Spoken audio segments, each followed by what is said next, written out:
Welcome to episode 2 of Bev's Panthers, where we interview the Panther of the Month every month. So this is Riley Micheal, and Hi. she is Panther of the Month for the month of March. Yes. Nice to meet you, Riley. Nice to meet you as well. So tell me a little bit about yourself. You're a junior. Mm-hmm. Are you enjoying your junior year? Are you Yeah. excited for that last couple of years of high school? Yeah, I am enjoying my junior year. This is actually my first year at Beverly High School. I went to Essex Tech my freshman and sophomore year, but I'm enjoying it here much better. I'm definitely excited for senior year, though, and having all my sports for senior year, too. Oh, yeah. So Yeah. tell me about the sports that you do so far. So I play field hockey and softball, varsity for each sport. I think I might play or run track next year in the winter, but for field hockey I play left mid, and for softball I am a catcher, and I could also play outfield and second base. But right now I'm just mostly hitting on offense for our team. So, Awesome. yeah. For those who might not know, what is left mid? I don't know. So what it left is. mid, it's basically there's you have kind of like three people, and then a goalie. Or maybe two people, two people, however the coach wants to set it up. So left mid, basically you're in the middle of the field for your team. And so I'll be on like this side for our field out here. Okay. So I'd be over here, and you play defense as well as you try to score for your team. But defense, obviously, there's defense who protects the goalie, protects the net, and then offense who tries to score the most goals. But I'm right in the middle, so I get to do both. Awesome. So it's the best combo. It's such a cool sport. I don't know much about it, but it looks like a lot of fun. Yeah. I've played with a lacrosse stick. I'm like, oh, that's kind of fun. Yeah. Last year I scored my first goal for field hockey, so I was happy about that. Oh, congrats. My first varsity goal, yeah. And then this year I hit my first varsity home run for softball, and then I hit one out at Masco too, but they called it a ground no tumble, which is okay. But, it's okay. So Yeah. Oh, that's great. Do you have a favorite sport, or is there one that you're most passionate about? So I'd say my most passionate sport, I'd say softball, 100%. I've been playing softball since I was 8. Yeah. I played for BGSL, which is like the town league, and then I played through middle school, and I started club softball when I was 12, which is travel softball. So we get to travel around, go to different states, we get to go play in tournaments, which is super fun, and I love softball so much. It's my favorite. I love hitting, I love catching. It's just all around a great sport. Oh, that's so fun. Yeah, traveling at a young age is really exciting. Yeah. And you don't get that opportunity too often. So Yeah. I love traveling in general, though, which is fun. So you're an easy traveler. It doesn't throw you, you don't hate being on a plane or a car. Yeah.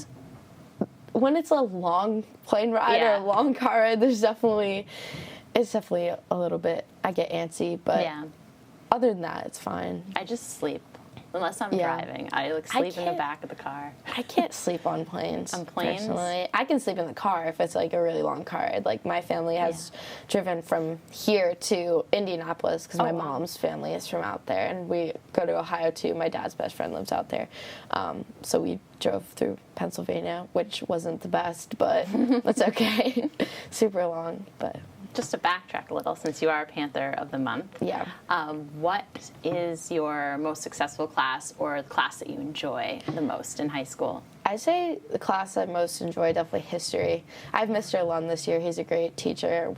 I'm in US 2. Overall, I like learning about the presidents and the wars, and just in general the history of the United States. I just love history all around. My second favorite, definitely English. I have Miss Biggest this year. Yeah. She's a great teacher. We've definitely read a lot of books, which is, I like reading, so it's pretty good. And our class this year is focused on situations that impact the world. Oh, wow. So, like, we read Just Mercy, which I really, really enjoyed that book. It's by Brian Stevenson. He's a lawyer, and he also has his own company. It's called EJI. It's like a Equal Justice Initiative, and he talks about mass incarceration and race throughout the United States. So I thought it was really interesting and really impactful. Definitely, we can all definitely learn from that book, and it's just overall a great book. So I really enjoyed that. Wow. Are you an activist at all, or do you see yourself as being one in the future? I definitely am strongly opinionated, even though I stay quiet for most things, but one of the biggest things that I personally believe in is women's rights. Like, I believe that everyone should be equal, no matter race, gender, ethnicity, sexual orientation, like things like that. Like, I think everyone should have equal opportunities, same with like disabilities or things like that. Like, it shouldn't hold you back from being able to do what you love or want to do. Like, you know. Yeah, I'm really interested in like the intersection of like feminism and race, and like all of those things kind of combine, and how they like impact each other. Yeah. It's like, you know, if you're more than one thing, if you're like, you're a woman and you're also a black woman, or whatever the case may be, it adds like another layer, another challenge as well. Definitely. So I also recently, with my dad, I went to Washington, D.C., and the first night we were there, we saw the Capitol building, which our hotel was literally right. Like, you walk out the door, and there's the Capitol building. It was great. Wow. The Capitol building, we walked down, I think it's called, like, the mall, and, like, it's not an actual mall, but it's, like, a giant strip in, and there was, like, the Capitol building, the Washington Monument, the Lincoln Memorial, the World War II Memorial. Yeah. Wow. And the reflection pond that, like, Martin Luther King's speech was at, which I really found interesting, and not to be like a big history nerd, but I just thought it was so cool. Yeah. The Capitol building was amazing to look at. Oh, we also saw the Supreme Court too, but the Capitol building was so beautiful at night, and it was just all lit up, and we rode like these little scooter things around the city. So it was so fun. Yeah, I really enjoyed that, and I definitely took a lot in from things I could compare what I learned in history class to what I learned or what I saw, and I like could be like, oh, like there's the Lincoln Memorial, and that was where Martin Luther King Jr. gave his famous speech, I Have a Dream speech, like things like that. So like I thought it was really cool. And oh my gosh. Yeah, DC is definitely history lovers' dream. Yeah, it was so nice. That's so cool. I was going to ask you, what is your favorite U.S. historical moment, or do you have one? I liked learning about the impacts of World War II, how it had impacts on the country. I know it's not like in the U.S., but how it impacted, like, it did impact the U.S., it also impacted, like, Europe, and, like, how everything kind of worked, and I thought it was interesting, like, learning about the Holocaust, and also how all the countries kind of came together and rebuilt everything. I thought that was very interesting. Yeah. I think that D-Day was definitely very impactful for the U.S., which was very interesting to learn about all the U.S. Army and Navy troops going over to Normandy. I think it was Normandy, to kind of get on land and help France, which I thought was a very impactful part of the U.S., and I really enjoyed learning about that. Wow. Do you think that knowing history helps you to process current events and think about them differently? Yeah. I feel like, so last year when I was at Essex Tech, we had a government and politics class.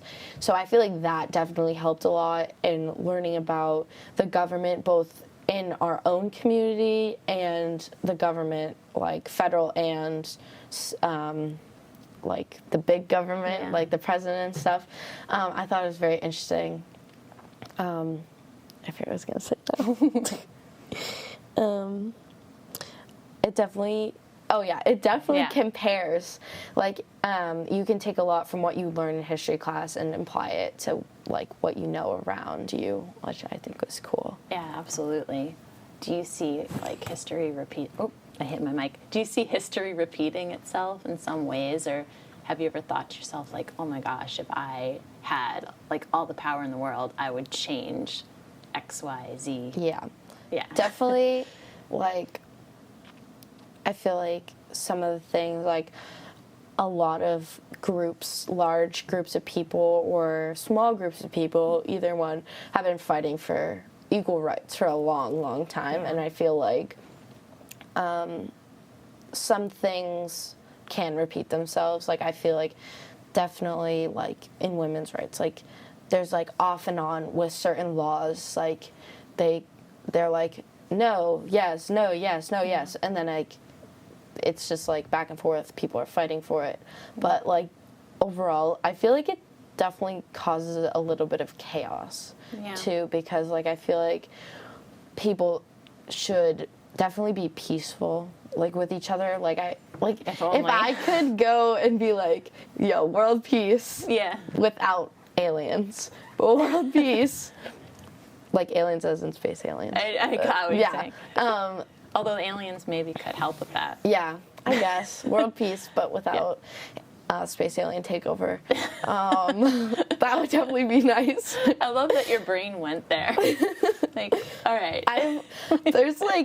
So I'm a big cartoon fan, so I've seen every single episode of The Simpsons. Yes. So when they have, like, world peace, then, like, Kratos and Kane come and, like, they're like, oh, we're rulers of the world now. Like, I was wondering where. I was like, got it. Yeah, there's definitely a lot of shows, too, that are, like, when everything's peaceful, then it's all, like, everything breaks out, like, The Purge or whatever. I don't think that's when it's peaceful, but it's just, like, that's all when you those gotta things are watch out. interesting, Waiting for it's like the other shoe has to drop. Yeah. As soon as things seem like they're fine and under control. Yeah. Yeah. So obviously you love history, so you do really well in that class. Yeah. I'm curious, as a student, what do you do when you're struggling with the class? Like, what is your learning style? Usually my learning style is hands-on. Like, when I was at the tech, I did automotive technology and I did auto collision. That was definitely hands-on. Like, you get your hands dirty and stuff. When I'm struggling in class, I usually struggle with math. I usually come before, or if I don't have sports, after school. I come after school and I try to get as much work done as I can, or I try to email my teachers, like any teachers, say, hey, I finished this, or hey, I have a question, like things like that, to try to help me better understand, like, what's coming forward. I forget what I was going to say again. I do ask a lot of questions in class too, like especially history. I probably annoy Mr. Lund, but it's okay. I ask him so many questions because I'm just so interested in the subject.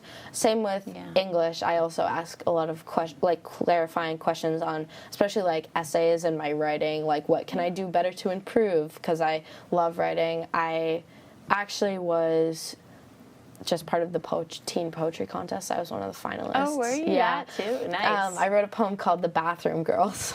So, okay, what is that about? So basically, it's just about like, as a high school girl, your experience when you go in the bathroom, and like how there's usually like a bunch of girls hanging out in there and like smoking or doing TikTok dances and things like that.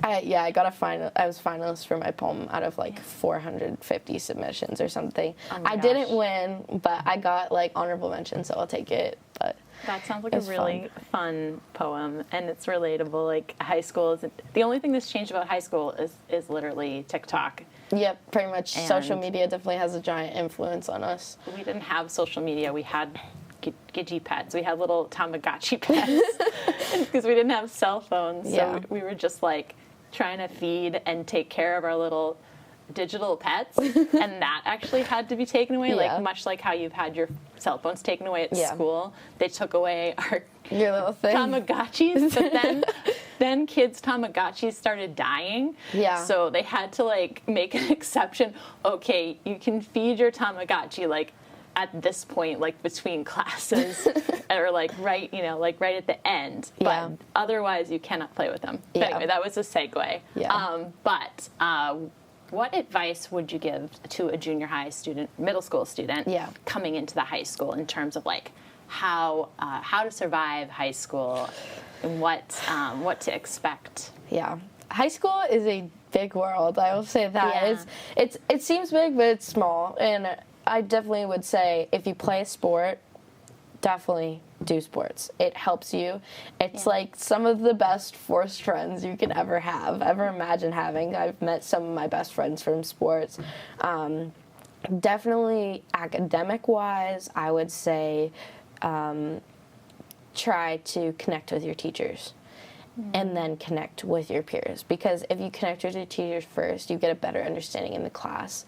And then you can ask your peers around you for like, hey, what can I do better on this? Or what can I do to change this? Or like things like that. I feel like I hear this a lot for, especially my age kids going to college. Like they say like, join clubs, join sports. Do it. Like actually, you should do that because it really does help you make friends. It does help you know people, and it helps you better understand yourself and the school's community and like who you are and stuff. Definitely is a big part of high school. And high school is definitely, it can be challenging. There are ups and downs of high school, but it goes very fast. So, it really does. It's only 4 years. Yeah. And some people are like, oh my God, it's 4 years long. But like, it's short. Like short. Like it feels like I was a freshman yesterday. Yeah. Like I look back and I'm like, oh my God, I'm going to be a senior next year. Like it's scary. I think about how fast 4 years is because like what I did was 4 years ago feels like it was yesterday. And I look at my girls, I have 10-month-old twins. Yeah. I'm like, oh no. Wow. 4 or 5 years is so quick. They're just not, they're going to be babies for like a second. Like it already feels like they were newborns yesterday.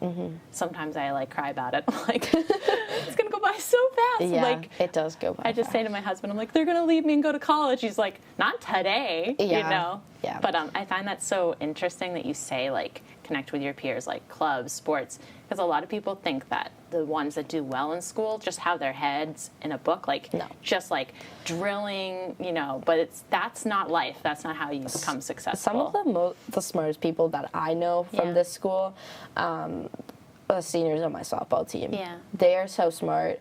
They're going. Our captain's going to Penn State. Yeah. One of my teammates is going to Holy Cross, and one of them is going to Boston University. Nice. They all do National Honor Society. They also have won awards in National Honor Society. They do they do DECA, they do drama club, like all this stuff, and I think it's just really cool, like because they're some of the smartest people I know. Yep.